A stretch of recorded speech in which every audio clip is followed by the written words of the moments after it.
అయితే ఫలితం మాత్రం తను ఊహించిన దానికి భిన్నంగా వచ్చింది. నరేష్ను అలా చూసి ఎవరూ భరించలేకపోయారు. అప్పటికే నరేష్ 6 సినిమాల్లో మంచి కమెడియన్గా పరిచయం అయ్యాడు తెలుగు ప్రేక్షకులకి.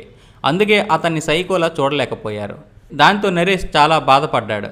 చాలా డిప్రెషన్లోకి వెళ్ళిపోయాడు. 3 నెలలు బయటికి కూడా రాలేదు. పని మనిషి వచ్చి ఆఫీస్ క్లీన్ చేసి వెళ్ళిపోయేది. ఎవరైనా ఫుడ్ తీసుకొచ్చి ఇచ్చేస్తే తినేసి ప్లేట్స్ బయటపడేసి మళ్ళీ రూమ్లోకి వెళ్ళిపోయి పడుకుండిపోయేవాడు. అలా 3 నెలలు చేశాక ఈవీవి గారు నరేష్తో మాట్లాడి, ఒక హీరోకైనా, డైరెక్టర్కైనా, నిర్మాతకైనా హిట్లు ఫ్లాప్లు కామన్. ఒక్క సినిమాకే నువ్వు ఇలా అయిపోతే ముందుకు వెళ్ళలేవు అని మోటివేషన్ మాటలు చెప్పారు. ఆ మాటలతో కొంత తేరుకొని 2005లో తన అన్న ఆర్యన్ రాజేష్తో కలిసి నువ్వంటే నాకు ఇష్టం అనే సినిమా చేశాడు. దీనికి కూడా నెగిటివ్ టాక్ వచ్చింది.